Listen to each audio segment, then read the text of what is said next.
और जिस समय विश्वमोहिनी के पिता ने अपनी कन्या का हाथ दिखलाया तो उसने कह दिया महाराज कहूं नाथ गुण दोष सब, इसका गुण बताइए। उसका अभिप्राय क्या? जहां वात्सल्य है वहां तो चिंता ये है कि अगर कमी है, कोई दोष है तो उसका निराकरण होना चाहिए, पर जिसका उद्देश्य ही मोहित करना है का वो दोष तो केवल कहने के लिए कह रहा है, मूल रूप से तो वो गुण की ओर ही आकृष्ट करना चाहता है। इसलिए वो पिता के रूप में नहीं, वो तो माया की वृद्धि करने के लिए, माया के प्रति आकर्षण की वृद्धि करने के लिए कह दिया महाराज ये बताइए कि इस कन्या में क्या गुण है और क्या दोष है। सो नारद जी ने जब देखा तो उनको तो लगा कि गुण ही गुण है। अब नारद जी ने विचार किया होता तो समझ लेते कि सृष्टि में तो जहां गुण होगा दोष अवश्य होगा। जब पार्वती जी तक में उन्होंने का गुण बताने के बाद ये कह दिया कि अब दो चार कहो जे सुनो जे अब अवगुण दुचारी। पार्वती जी के पहले सदगुण गिनाए और गिनाने के पश्चात कहने लगे कि अब जो तुम्हारे दो चार कन्या में जो दो चार कमी है वो भी सुन लो। लेकिन विश्वमोहिनी के प्रसंग में उन्होंने क्या उस शील निधि राजा से ये कहा कि अपनी कन्या का गुण सुन चुके अब दोष भी सुनो? बिल्कुल नहीं। उसका अभिप्राय क्या? उनको माया में गुण ही गुण दिखाई दे रहा है, दोष दिखाई देना बंद हो गया। ये दोष का दिखाई देना बंद हो, दोष का दिखाई देना बड़े महत्व की बात है। इसका अर्थ यह है कि अगर व्यक्ति को दोष दिखाई देता रहे तब तो उसका स्वाभाविक परिणाम होगा कि कम से कम व्यक्ति दोष की ओर से सावधान रहेगा। उसके अंतःकरण में दोष देख करके वैराग्य की सृष्टि होगी। पर जब उस व्यक्ति को दोष न दिखाई दे तो उसका परिणाम क्या होगा? जैसा नारद के जीवन में हुआ। नारद जी ने जब देखा तो फिर मोह, हर क्षण मोह दिखाई दे रहा। इसी मोह का परिणाम होता है अन्य विकारों का उदय। क्या? जब उन्होंने उस हाथ देखा तो पिता ने पूछा क्या फल है? तो उन्होंने पढ़ा क्या उसका फल? बोले जो ही बरे अमर सो होई और समर भूमि ते जीत न कोई और सेवा ही सकल चराचर ताही बरई शील निधि कन्या जाई। नारद जी ने मोह के कारण उल्टा पाठ पढ़ा। नारद जी को तो कहना ही चाहिए था कि ऐसे ऐसे लक्षण जिस वर में होंगे उससे इस कन्या का विवाह होगा। जैसा कि उन्होंने शंकर जी के प्रसंग में कहा कि जितने लक्षण मैंने बताए शंकर जी में है तो इस कन्या का विवाह शंकर से होगा। पार्वती जी के प्रसंग में तो उन्होंने ये कहा, लेकिन यहां उनकी बुद्धि कितना विपर्य है। तो तुरंत उन्होंने जब फल देखा तो उन्होंने उल्टा अर्थ ले लिया। क्या? उन्होंने ये अर्थ ले लिया कि जो यही बड़े अमर सो हो, ये जितने गुण हैं जो इस कन्या से विवाह कर लेगा उसमें ये गुण आ जाएंगे। पहले से है ये नहीं, विवाह के बाद आवेंगे। पहले तो मरण धर्मा होगा, इस कन्या से विवाह हो जाएगा तो अमर हो जाएगा। और सारे संसार के लोग पहले तो उसको कुछ नहीं मानते होंगे पर बाद में उसकी पूजा करने लगेंगे। तो जो कुछ मिलेगा वो माया की कृपा से मिलेगा, माया के द्वारा मिलेगा। और ऐसी स्थिति में तुरंत देवर्षि नारद ने ये सोचा। नारद बड़े सत्यवादी। अब नारद से बढ़कर के, नारद से अगर कोई पूछे सबसे बड़ा पाप कौन है तो नारद तो यही कहेंगे नहीं असत्य संपातक पुंजा गिरि समोही की कोटि गुंजा। असत्य से बढ़कर के कोई पाप नहीं है। पर देवर्षि नारद जो है क्या तुरंत गोस्वामी जी कह रहे सब कुछ जान रहे हैं पर जानते हुए भी तुरंत यही कहते हैं लक्षण सब विचार उर राखे और कछु को बनाई भूप सन बाके। जितना लक्षण था सब मन में रख लिया, कहीं मैं बता दूं ये कन्या किसी दूसरे को ब्याह दे, इसलिए मैं ही योजना करके इस कन्या को प्राप्त कर लूं। और उसके पश्चात फिर नारद के जीवन में सारे दुर्गुण दिखाई देने लगते हैं। काम दिखाई देता है, क्रोध दिखाई देता है, लोभ दिखाई देता है, मद और मात्सर्य दिखाई देता है। पर इसके मूल में रामायण में जैसा कहा गया पूरी नारद का मोह अपारा, यही मोह है। भगवान ने बता दिया तुम क्या गर्व करते थे कि तुमने काम को जीत लिया। तुम तो काम में इतने पागल हो रहे हो जितना तो गृहस्थ भी पागल नहीं हो। क्या भाई गृहस्थ कामी भी बने तो सुबह उठ के पूजा पाठ तो कर लेगा, पर नारद बोले जब तब कछु न हो ते काला है विधि मिले कौन विधि वाला। अब इतने भगवान ने कहा तुम इसी पर गर्व कर रहे थे तो तुमने काम को जीत लिया। तो नारद को बड़ा गर्व था, मुझे तो क्रोध नहीं आया। भगवान ने दिखा दिया अरे तुम्हें तो क्रोध मेरे ऊपर आ रहा है, मुझे गाली दे रहे हो, मुझे शाप दे रहे हो। तुम जो जितना तुमने अभिमान किया है सब अभिमान व्यर्थ है। नारद जब इस सत्य को समझ लेते हैं और क्या हुआ और कुछ नहीं। भगवान ने अलग अलग विकारों को दूर करने की चेष्टा नारद की नहीं की। सबके मूल में जो मोह की वृत्ति थी बस वही मूल से माया के द्वारा मोह की सृष्टि और मोह की सृष्टि के पश्चात दुर्गुणों की सृष्टि। भगवान ने जब नारद का अंत में कल्याण किया तो क्या किया? बोले तब हरि माया दूरी निवारी नहीं तह रमा, विश्व मोहिनी चली गई। विश्व मोहिनी नहीं रह गई तो तब मुनियाति सभी तहरी चलना।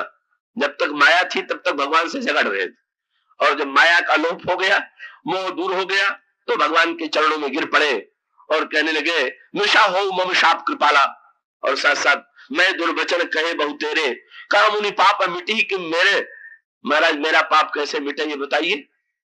इन पापों का जो मुझ में हुआ उसका प्रायश्चित क्या है?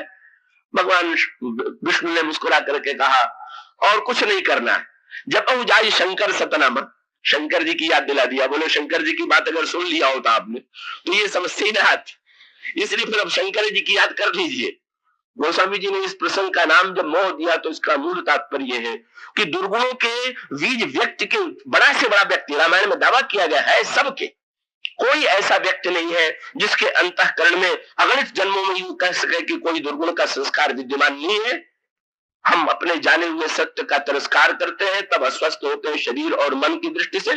इसलिए रामचरितमानस में कहा गया सारे रोगों के मूल में मोह है। मोह स्वयं कोई रोग नहीं है, पर मोह को जन्म देने वाला ये मोह है, और इस मोह के पश्चात अलग अलग रोगों का रामचरितमानस में विश्लेषण करते हुए बताया गया। हम रोगों को कैसे पहचाने और उन्हें दूर करने की कैसे चेष्टा करें। राम कथा के अंत में गरुड़ ऐसे 7 प्रश्न काकभूषुंड जी के समक्ष रखते हैं जो मानव जीवन से घनिष्ठ रूप से संबद्ध है, और उन 7 प्रश्नों में भी अंतिम प्रश्न ऐसा प्रश्न था जिसका उत्तर काकभूषुंड जी ने अधिक विस्तार से दिया, और वह 7वां प्रश्न था मानस रोग कहूं समझाई, तुम सर्वज्ञ कृपा अधिकाई। आप कृपा करके मानस रोगों को बताइए, और उसके साथ साथ एक बड़ा सार्थक वाक्य जुड़ा हुआ है, तुम सर्वज्ञ, आप सब कुछ जानते हैं। तो आप सब कुछ जानते हैं, एक तो योग की सर्वज्ञता, तो योग की सर्वज्ञता भी काकभूषुंड जी में विद्यमान है, वे महान योगी। लेकिन यहाँ पर गरुड़ का संकेत बड़े महत्व का था, और उस संकेत का तात्पर्य ये है कि यदि किसी व्यक्ति को स्वयं रोग की अनुभूति हो,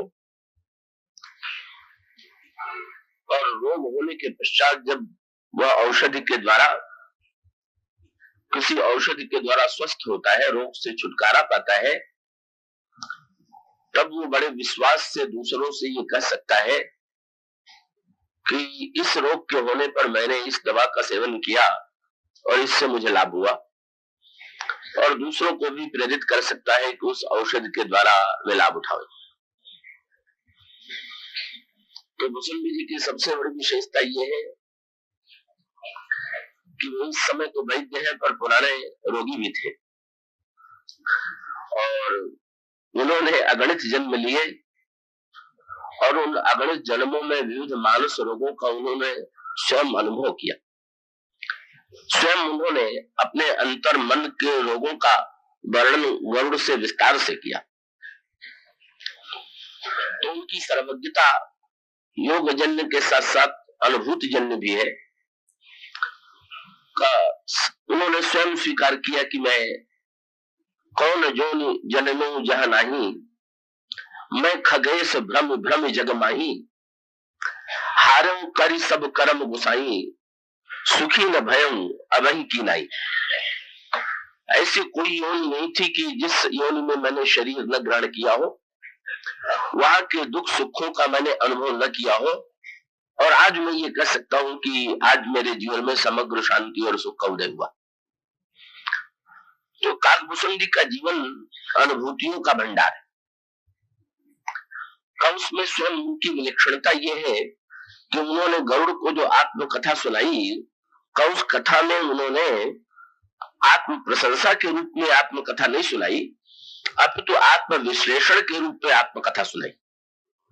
कहीं तो आत्मकथा का उद्देश्य ये होता है कि व्यक्ति अपने प्रति दूसरों के मन में गौरव की वृद्धि करना चाहे, और दूसरा तात्पर्य यह है कि व्यक्ति आत्म विश्लेषण करता हुआ अपनी कमियों की ओर ध्यान दिलाता हुआ कमियों को दूसरों से उस कमी से बचने की और कमी को दूर करने की प्रेरणा दे। तो मानस रोगों में जिन रोगों का वर्णन काकभूषुंडी जी ने किया है, उनमें कुछ रोगों का उन्होंने बड़ी तीव्रता से अनुभव किया था। का विशेष रूप से वो आगे चल करके प्रसंग आता है जब वे कहते हैं अहंकार अति दुखद डमरुआ, तो स्वयं उनके जीवन में इस तीव्र अहंकार की अनुभूति थी और उनके इस तीव्र अहंकार ने कितनी समस्याएं उत्पन्न की, कब उन्होंने इसका बड़ा विस्तृत विवेचन किया। तो जिस व्यक्ति ने इतनी अनुभूति जीवन में पाई हो और जिसने जीवन में फिर अनुभूति, उस रोग की अनुभूति के साथ स्वस्थता का अनुभव किया हो, तो उस व्यक्ति की अनुभूति जितनी प्रेरक बनेगी, का जितनी व्यक्ति को प्रेरणा देगी, का वैसी अनुभूति दूसरे की, केवल वैद्य की नहीं, केवल रोगी की भी नहीं, जहां रोगी ही अंत में परिवर्तित होकर के स्वस्थ होकर के वैद्य बन चुका। और ये संक्षेप में आयुर्वेद की पद्धति से काकभूषुंडी जी ने मन के रोगों का विश्लेषण किया। तो कल आपके सामने जो प्रसंग चल रहा था, क्रमशः हम थोड़ा आगे बढ़े। सबसे मूल में उन्होंने ये कहा कि जितने भी व्यक्ति के शरीर में या मन में रोग होते हैं, उनके मूल में व्यक्ति का मोह है। और मोह का तात्पर्य यह है जाने हुए सत्य की उपेक्षा करने की जो वृत्ति है, यही मोह। और ये जाने हुए सत्य की उपेक्षा करने की जो वृत्ति है, वो उत्पन्न हुई है अभ्यास से। और ये अभ्यास जो है वो केवल इसी जन्म से संबद्ध नहीं है, कई जन्म के साथ साथ अगणित जन्म व्यक्ति ले चुका है और पूर्व जन्मों से जो अभ्यास बना हुआ है इस जीवन में भी हम और आप देखते हैं कि अगर कोई अभ्यास बन जाए तो व्यक्ति ये समझता है कि ये ठीक नहीं। कई बार कई लोगों का अभ्यास बन जाता है मुंह में उंगली डाल करके चबाने का। ये नहीं कि वो व्यक्ति समझता है कि मेरा कार्य ठीक, वो जानता है कि मेरा कार्य ठीक नहीं, लेकिन जब भी वो अनजाने में कुछ सोचता रहता है तो बिना प्रयास के उसका अभ्यास उस पर हावी हो जाता है और वो व्यक्ति अभ्यास से प्रेरित होकर के फिर वही कार्य करता है जिस कार्य को बुरा समझता है। तो इस जन्म में भी यदि किसी वस्तु का अभ्यास व्यक्ति के जीवन में प्रबल पड़ जाए तो उसका छूटना कठिन है। और जब अगणित जन्मों में व्यक्ति ने जो अभ्यास बना लिए हैं, कभी अभ्यास जब संस्कार के रूप में चित्त में संग्रहित रहते हैं, तो चित्त में संग्रहित रहने के कारण कब बार बार संस्कार जो है उत्थित होते हैं। कैसी का संदर्भ संकेत सूत्र सूचित किया गया है रावण के प्रसंग में, क्योंकि मानस रोगों के संदर्भ में जहां पर समस्त व्याधियों का मूल मोह को बताया गया, वहीं पर लंका में जो दुर्गुण दुर्विचार के प्रतीक राक्षस है, उनमें गोस्वामी जी रावण को मूर्तिमान मोह का प्रतीक बताते हैं। वे विनय पत्रिका में कहते हैं मोह दश मौल तद्व्रात अहंकार पातार जित काम विश्रामहारी। और वहां पर भी कौशी संस्कार की तीव्रता का परिचय मिलता है। और उस संस्कार की तीव्रता के लिए यही तो वर्णन आता है कि जब भगवान श्री राघवेंद्र रावण का सिर अपनी रावण के 10 सिर और 20 भुजाओं को अपने 30 बाण के द्वारा काटते हैं, तो रावण का सिर और रावण की भुजाएं कट करके गिर पड़ते और उससे लंका का सारा रण क्षेत्र जो है रावण के सिर और भुजाओं से पटा हुआ पड़ा। लेकिन इतना होते हुए भी अगले ही क्षण आश्चर्य भरा दृश्य दिखाई देता है कि रावण के नवीन सिर और रावण की नवीन भुजाएं निकल आती। और तब भगवान श्री राघवेंद्र विभीषण की ओर देखते हैं और विभीषण की ओर देखने का तात्पर्य क्या हो? प्रसंग यही आता है कि जब रावण को मारने की चेष्टा करने पर भी भगवान श्री राघवेंद्र का रावण का वध नहीं कर पाते, कम से कम लोगों के समक्ष यही दिखाई देता है, तो भगवान श्री राघवेंद्र विभीषण की ओर देखते हैं। इस प्रसंग को जब शंकर जी ने पार्वती को सुनाया तो बड़ा आश्चर्य हुआ पार्वती को कि क्या सर्वज्ञ सर्वशक्तिमान ईश्वर रावण का वध नहीं कर सकता। पर ये प्रश्न केवल उसी प्रसंग का नहीं, कि ये प्रश्न हमारे और आपसे के जीवन से भी जुड़ा हुआ, कि जब ये कहा जाता है कि ईश्वर सर्वशक्तिमान है और वो सर्वशक्तिमान ईश्वर व्यक्ति के हृदय में बैठा हुआ है, तो फिर ऐसी स्थिति में कब वो हमारे आपके जीवन की बुराइयों को मिटा क्यों नहीं पा रहा। ईश्वर के होते हुए भी हमारे दुर्गुण ज्यों के त्यों क्यों बने हुए। तो इस प्रसंग में उसका बड़ा सार्थक उत्तर दिया गया, और उसको सूत्र के रूप में कहे तो ये कह सकते हैं कि बड़ा से योग्य वैद्य जो है रोगी को तब तक स्वस्थ नहीं कर सकता जब तक कि स्वयं रोगी वैद्य को सहयोग न दे। यदि रोगी वैद्य के आदेश का पालन करे, वैद्य की औषधि का सेवन करे, वैद्य की बताए हुए पथ्य का सेवन करे, तब तो रोगी स्वस्थ हो जाएगी। और ऊंची से ऊंची दवा वैद्य राज दे करके चले जाए, पथ्य बता करके चले जाए, और उसके पश्चात उस पुड़िया को रोगी फेंक दे, और जिन जिन वस्तुओं को न खाने के लिए कहा हो उनको खाने की चेष्टा करे, तो क्या वैद्य की योग्यता कभी उस रोगी को स्वस्थ कर सकती है?